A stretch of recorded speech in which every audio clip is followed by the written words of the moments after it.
Welcome to the Modern Homesteading Podcast. We have allowed ourselves to become so disconnected and ignorant about something that is as intimate as the food that we eat. Be prepared to grow your own for victory. God said, I need somebody strong enough to clear trees and heave bales, yet gentle enough to yean lambs and wean pigs and tend the pink-combed pullets who will stop his mower for an hour to splint the broken leg of a meadowlark. So God made a farmer. Hello and welcome to the Modern Homesteading Podcast. I'm your host, Harold Thornborough, and glad you're joining me on this episode. I think we've got a really good one for you. On today's episode, I'm going to discuss many uses of having Comfrey on the homestead and why every homesteader, I believe, should be growing it. I'm going to talk a little bit about what varieties to grow and the benefits of it and where to get it, so stay tuned for that. I think that's going to be really helpful to those who have considered Comfrey or maybe you have it growing on your property and you don't really know how to best use it. So we'll be talking all about that today. But before we jump into that, how about an inspirational quote for you today? This comes from Bill Watterson from Calvin and Hobbes. He says, I say if your knees aren't green by the end of the day, you ought to seriously re-examine your life. And I can't agree with that more. I really enjoy my time spent in the garden. And you know what? It really does give you a different perspective, doesn't it? I mean, when you work in your garden and you look closely at the active ecosystem that you have right there, it just makes you keenly aware that there's just so much more going on in the world than what you're normally aware of. And it really does help you see the world with a fresh set of eyes. So get out there in the garden and just take a close look at things. It's enjoyable.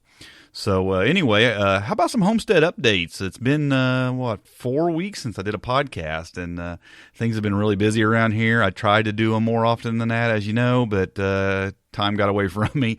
Last weekend, my youngest daughter graduated from college, so we went away for the weekend to visit her and watch her graduate. So that was a good time. And we've been doing a lot of stuff around here, though. I've also had to work a lot of hours at my regular day job, and they had me working some weekends for the last couple weeks before that. So, it's been pretty busy, but did manage to.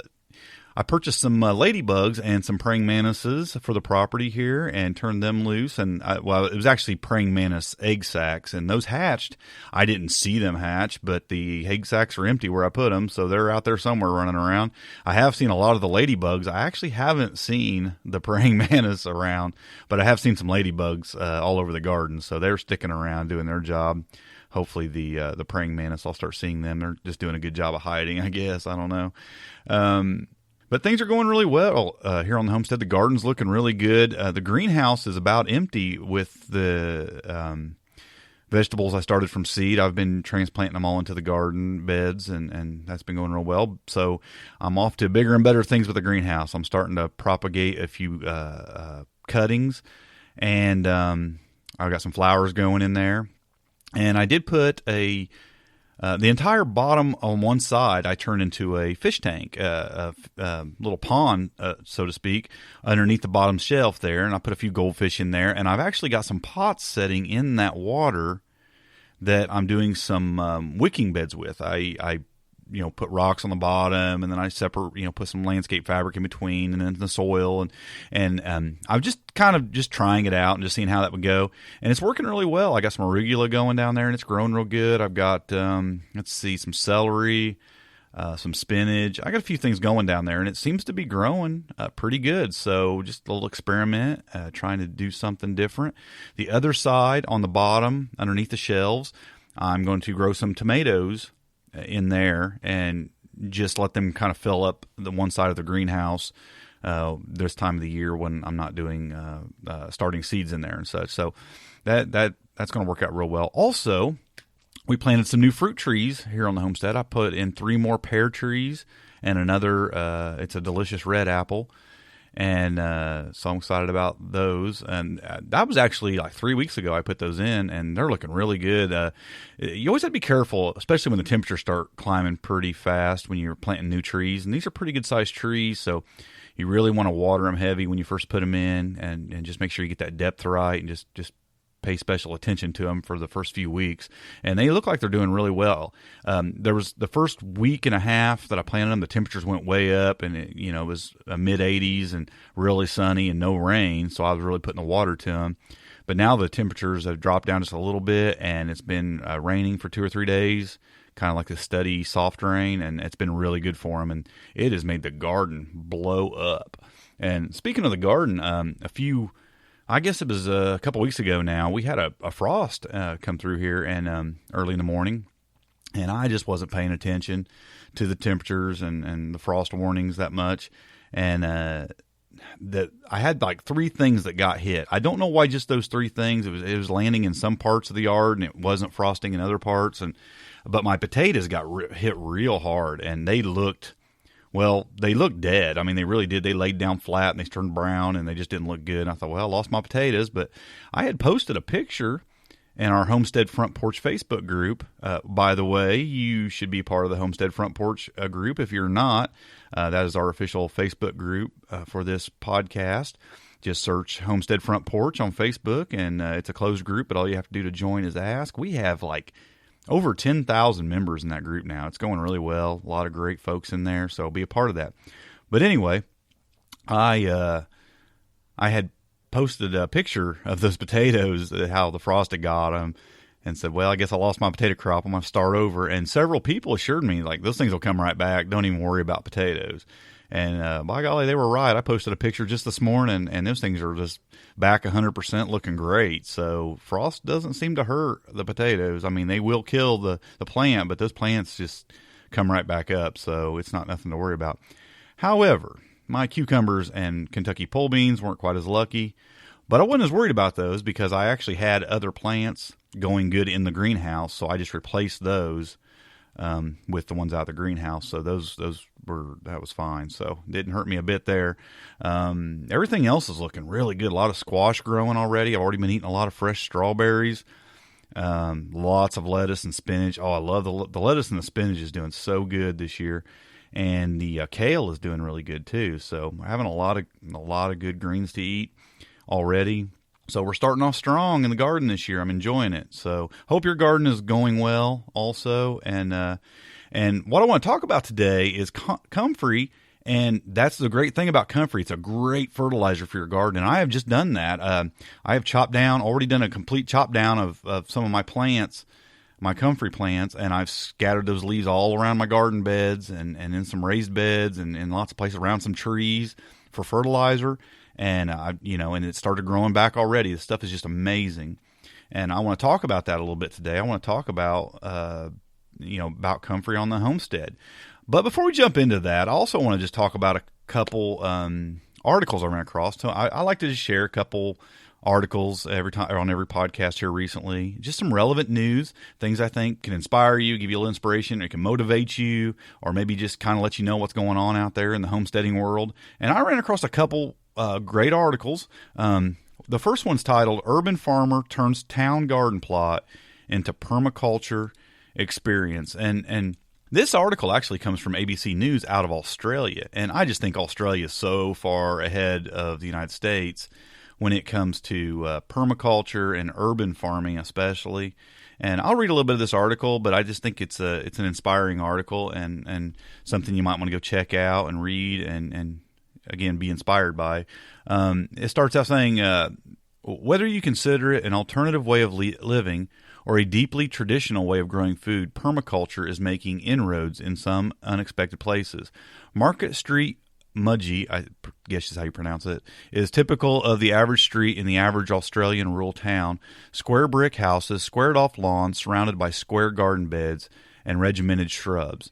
It is a treescape from the great Australian dream of home ownership. The red brick bungalow with a lawn in front and the hills hoist and barbecue out the back. But one house on Market Street is a bit different. It breaks the mold with a profusion of foliage, piles of mulch, and vegetables growing alongside, above, and below the flowers. There are no straight lines. The order here is more random than contrived.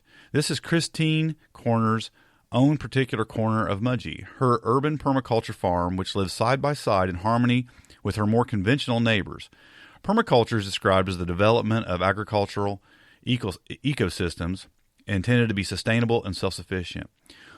We would all love to have a farm, she said, but we can't all afford that.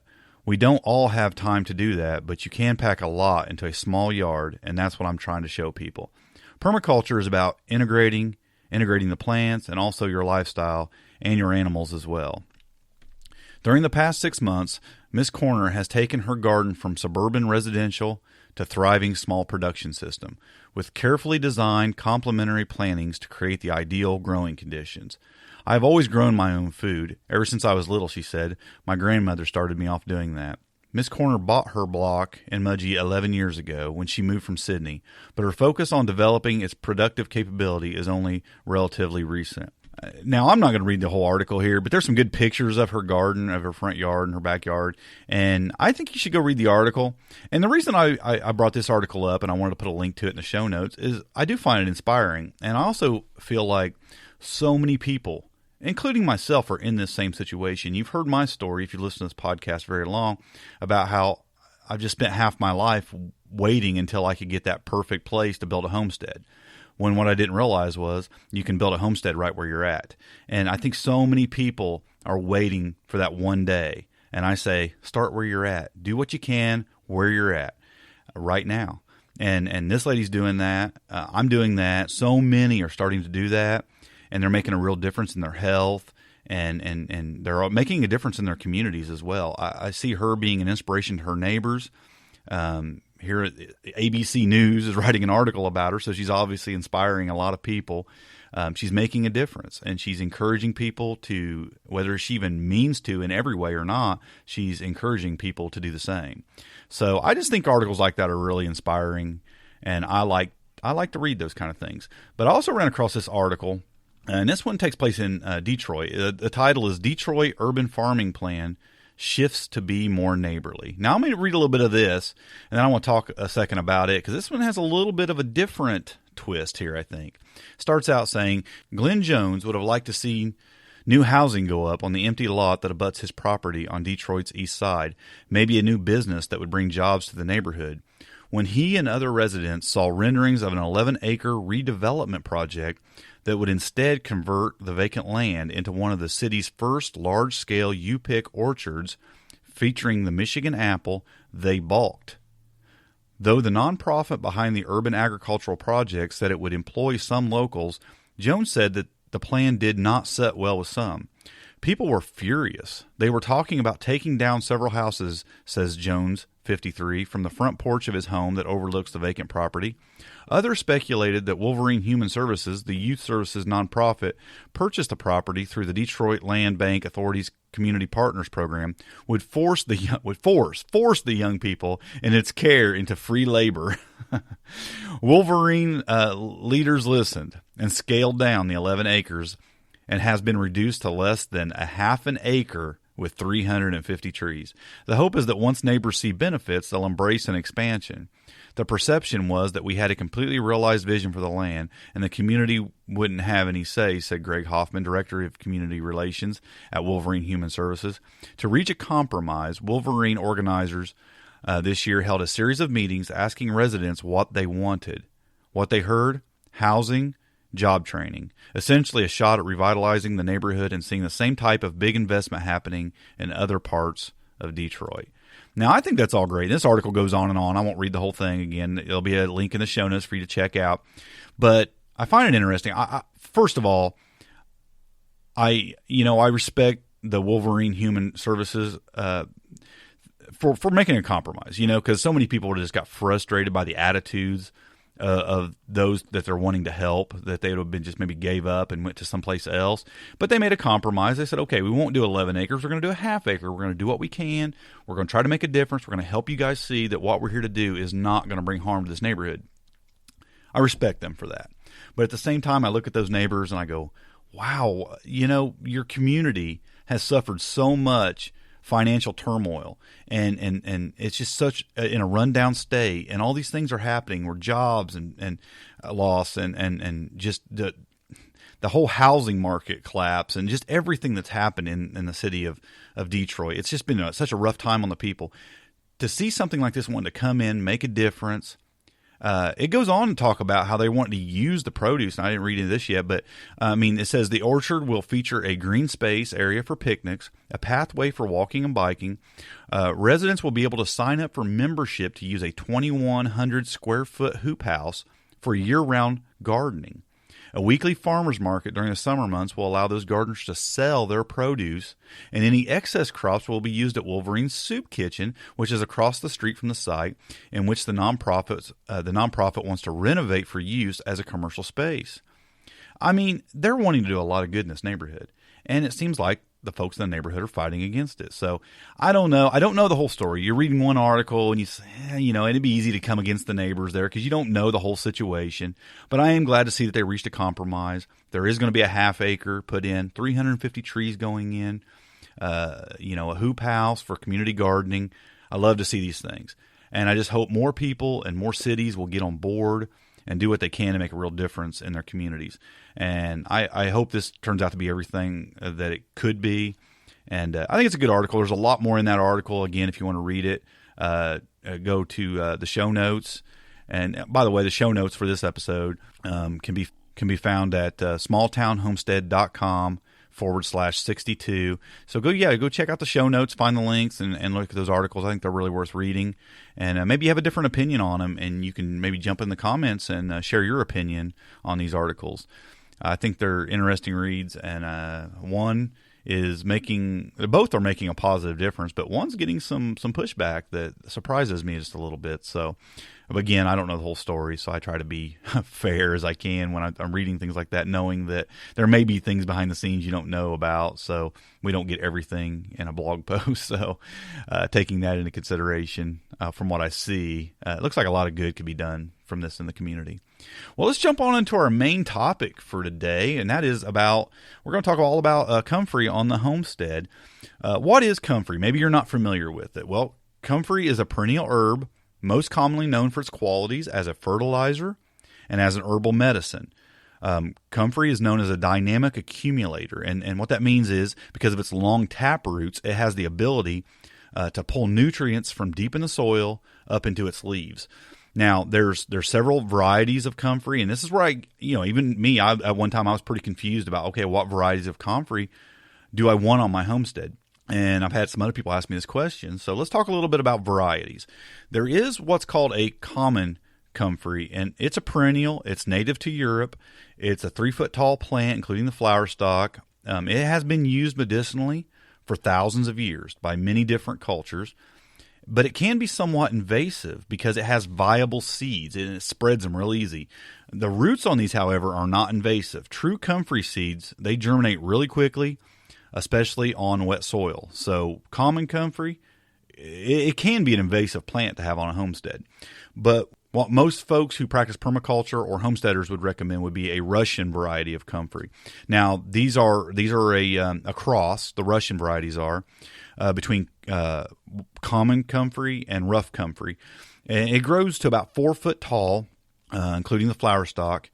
There's actually 21 cultivars of Russian comfrey, but the number 4, the Bocking 4, and the Bocking 14 are the most common. Russian comfrey has purple, white, pink, red, blue flowers. I mean, it can have different color flowers. The seeds on Russian comfrey are not viable, which is really important. It has to be reproduced by the root or the crown cuttings. It produces about 100 to 120 tons per acre of biomass per year. This is 3 times the amount that the common comfrey produces. And again, there's 21 cultivars of this, but the most common ones are the Russian comfrey Bocking 4 and Russian comfrey Bocking 14. Now, I'm going to just explain a few of the differences between those two because those are what you're mostly going to see for sale out there. If you're trying to make a decision on which one you want, some people recommend the 4, some people recommend the 14. Let me just start out by saying that both the 4 and the 14 are great, both great cultivars, but there's some slight differences in them, but they both can be used for either fodder or fertilizer. Let's talk about the Bocking 4 first. This is more commonly used as a fodder for feeding livestock. The roots of the Bocking 4, they go down 8 to 10 feet, which makes it slightly more drought resistant than the Bocking 14. Also, the leaves are slightly wider. Now, the Bocking 14, this is the cultivar that's more commonly used as a fertilizer because the leaves are more narrow. It causes them to break down slightly faster. The roots on the 14 go down 6 to 8 feet, which makes it a little less drought resistant than the Bocking 4. But now Bocking 14 is actually a little bit more rust resistant. Now, rust is a fungal disease that can affect Comfrey, so it's a little bit more resistant to that. Comfrey's NPK ratio is 1.8, 0.5, and 5.3. And the dried Comfrey leaves contain 26% protein. So as you can see, Comfrey is a great fertilizer, but it's a great fertilizer, and it's also a great fodder for animals. It's also the only plant known to harvest vitamin B12 from the soil. So again, it's got some great qualities to it. Let's talk about using Comfrey. What are some of the uses? Maybe you have Comfrey on your property, you're considering getting it. What are some of the uses for it as a fertilizer? First, it's a great compost activator. If you include Comfrey in the compost heap, a little, some, you don't want to overdo it, put too much in there, it becomes unbalanced.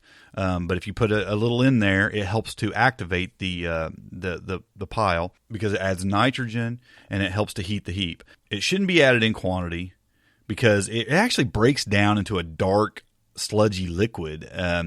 And it does throw it off balance, and you have to end up adding more carbon material. So it's just a great thing to add into your compost piles to really get them going.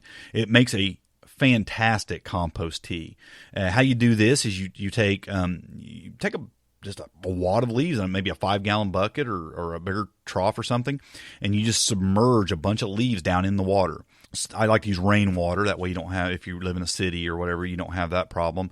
But just soak them in some water for 4 to 5 weeks. It'll just become this nasty, just horrible smelling water. But it's a great fertilizer. You put that in and sprinkle that around on your garden.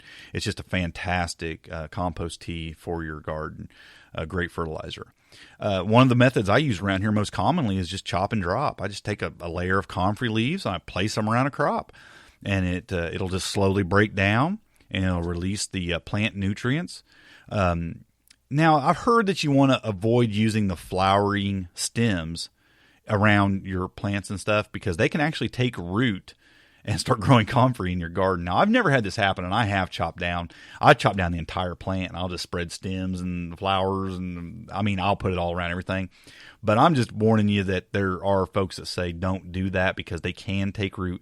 And I think if you're going to throw soil over it especially, or maybe mulch over it or something, you probably wouldn't want to do that.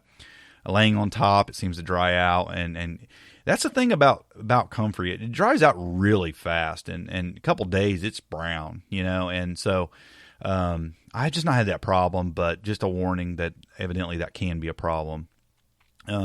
It's great as a companion plant for fertilizer also.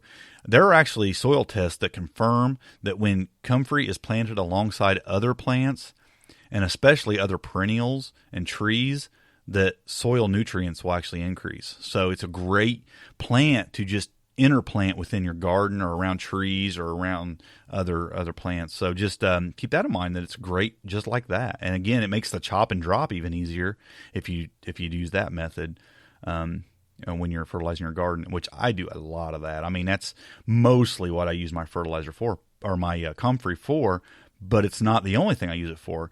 So, I also use my comfrey as livestock feed. Let's talk a little bit about using it in that way.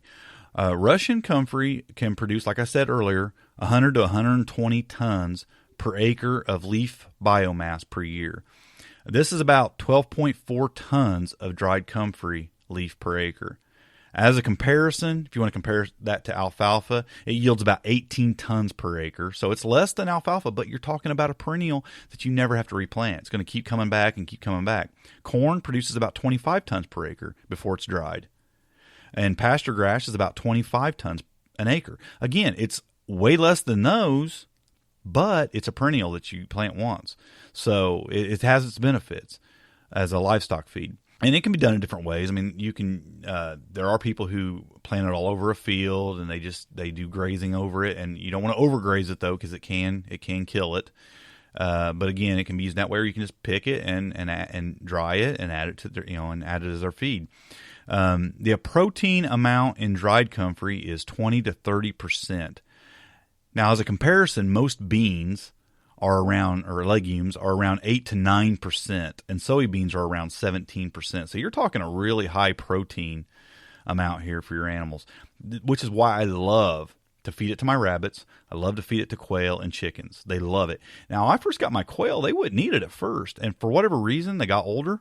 Now they love it. I throw some in their cages now, and they just shred it. They love it. Rabbits absolutely love it. So it's a great livestock feed. But that isn't all you can do with comfrey. It does make a great fertilizer. It does make a great livestock feed. But also, comfrey is a very popular medicinal herb. It's used as a poultice, or as in an oil or a salve, to treat skin irritation. It can treat minor cuts and wounds, very important minor cuts and wounds. I'll talk about that in a second. It speeds healing of broken bones. Did you hear that? It speeds healing of broken bones. Yes, it does. It's actually, from what I understand, the name actually means bone knit. So it actually can heal a broken bone quicker. Here's the warning, though. Don't use comfrey on deep wounds, because it can actually heal the skin too quickly, which can aid in a possible infection, because it doesn't close up underneath quick enough. You have to pretty much heal a wound from the inside out. You don't want to just make the skin heal too quickly. So don't use it on deep wounds. Absolutely not. Use it on minor cuts and wounds, and it works very well. And again, I won't go into how to make a poultice or an oil or a salve. If you Google any of that, you will get great instructions, slight variations maybe in each one on how to make any of those things. A poultice is the simplest thing to do. A little bit of water, crunch it up, get it all soft and gooey, and just smear it on wherever the problem is. Oils and salves are a little bit not very complicated to make, but a little bit of practice to that. You just need to know how to do it. And the salve is very good. I love using the salve. You can just smear that on something, and it works really, really good. And it's easy to make, and it stores a long time, and I just like using the salve form of it. You can also use it, have an internal use of it as well. Warning, though. Here's my warning. In 2001, the United States Food and Drug Administration issued a ban of comfrey products marketed for internal use, and a warning label for those intended for external use. In addition to restrictions on oral use, some experts recommend applying comfrey extracts no longer than 10 days in a row and no more than 4 to 6 weeks a year. I don't want to say a lot to that. That's your warning. That's the from the United States Food and Drug Administration. There are a lot of people that disagree with that. There's a lot of people who take it internally. I'm not advising you do that if you don't know anything about it and you don't feel safe about it, okay? But it can heal internal wounds in the digestive tract. Now, whether it's safe in the way it does that or not, can it cause other damage? Yeah, it can. I have no doubt that it could if you did too large of an amount of it. But that's the law. That's the rule. Now, it's for the United States. If you're listening to this elsewhere, maybe it's not a problem. But all I know is for years, and maybe even hundreds of years, it's been used internally even. But can it cause other problems? Possibly. So just be careful with it, and use your own discretion on that, on how you use it as a medicine. But as a topical medicine, absolutely. Something else, though, I wanted to talk about comfrey is as an income. Now, I added this as a quality of comfrey to have it on your homestead because I do think it makes a great commercial crop for homesteaders. Not necessarily as selling what the plant produces, although you could make salves and things and sell those. But I also think just selling comfrey itself, selling the crowns and the root cuttings so other homesteaders can grow their own comfrey as well, I think is a great idea. I plan on possibly doing that one day. I'll tell you, I started out with 3 comfrey crowns a couple years ago. And now I have, I don't even know, 30, 40 plants, comfrey it's really a bush. It almost grows into a big bush all over my property now. And I mean, almost small 10th acre urban property. And I've just got it everywhere, scattered within garden beds all around my property and next to things. And everywhere I can, I put it. And you know what? I go through a lot of it with feeding the livestock and using it as fertilizer and medicinal uses. I use a lot of it. So it spreads really quickly. I mean, after a year, you can really separate those crowns and plant them other places, and it grows so fast. And you can take a little piece of a root cutting and put it in a pot or put it in the ground somewhere. And I tell you what, I probably have a 90% success rate on that, really, from just little pieces of root cuttings from my plants. But if you take a crown, it's dang near guaranteed that you're going to have a nice fast growing plant in no time. You take a piece of the crown and put it anywhere, and it just immediately starts popping up leaves. So it's easy. It's very easy to propagate and multiply around your homestead. So it doesn't take a lot. You can start with a very small amount. And now if you buy the root cuttings instead, it will take a little bit longer to get a large plant. No doubt about that. If you get crowns, they pop up really fast. I mean, you're going to be able to start using the leaves that year, where the root cuttings might take a little longer. So I tell you what, I mean, there's lots of places online you can shop for Comfrey. I got mine from Marsh Creek Farmstead. I purchased those crowns a couple years ago. I couldn't be happier with them. They were great. They shipped them right to me, and I popped them in the ground immediately, and I had Comfrey in no time. And actually, just recently, I had the opportunity to become an affiliate for Marsh Creek Farmstead. So if you want to use the link that I provide in the show notes for Marsh Creek Farmstead, I'll actually get a little kickback for that if you purchase through them. And like I said, they got great products. That's where I bought mine. It's not like I'm sending you someplace I don't know anything about. I didn't buy a lot from them. I bought some, and it's been a great addition to my homestead. But I say wherever you can get you some Comfrey. If you can buy it local, get it local from someone, or get it from Marsh Creek or someplace else. And add some Comfrey to your homestead. I find it to be just the absolute best thing I've put on my property as far as just the many uses out there for it. Like I said, it has so many benefits that I think that you will not regret having it on your property. So there you have it, folks. The reasons and I guess the why, when, and how of Comfrey, if you will. Great thing to have, and I think every homesteader should probably have some on their homestead. So enough of that. Let's jump into today's recommendations. I want to recommend a couple things for you. Because I was talking about Comfrey, it made me reference, I looked into a book a couple times on some herbal remedies for things, and where Comfrey has its place in that. And so I want to recommend a book. It's called the Herbal Medicine Maker's Handbook. It's a home manual. It's a really good book of herbal medicines. It starts with things as simple as dandelion, and it moves into the more complex plants around that you can forage and that you can grow. It's a really good book. It's my go-to for making anything herbal out of anything I have. So I recommend the Herbal Medicine Maker's Handbook. I'll have a link to that in the show notes. I also want to recommend to you today a YouTube channel I ran across about a month ago.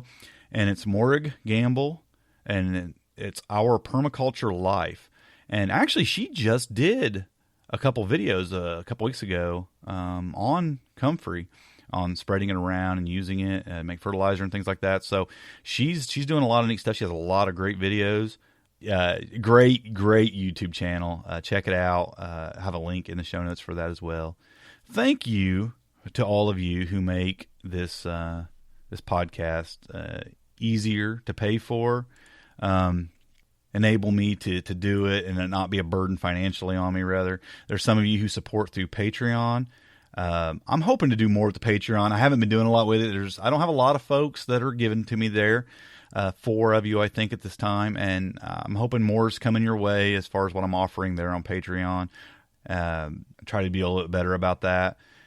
There's some of you who just donate through PayPal. I always appreciate that. And many of you shop using our Amazon affiliate link. And I'm so appreciative of all of you who help us financially, keep this podcast going out. It's not a huge expense, but it does cost a few $100s a year, and it could be a little bit of a burden if it wasn't for folks doing their part and helping out there a little bit. So I thank you all for that. I'm also one of the things that makes this podcast possible is encouragement. I wouldn't do it if I didn't think people didn't want to hear it.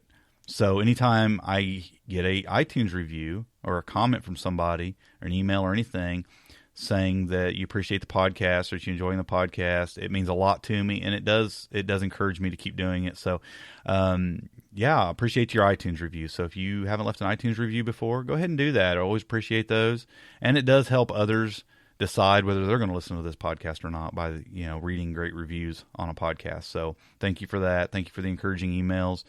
And just thank you for listening and being patient with me when I take 3 or 4 weeks off, right?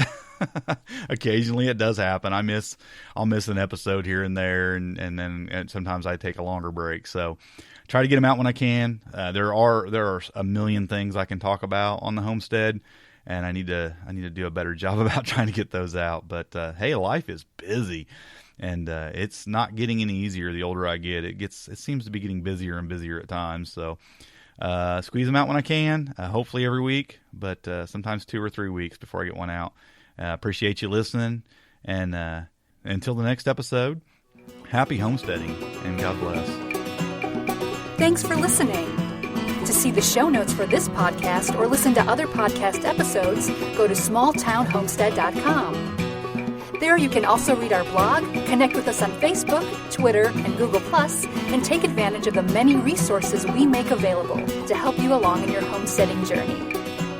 Please share this podcast and help us to carry out our mission of helping others to homestead today for a better tomorrow.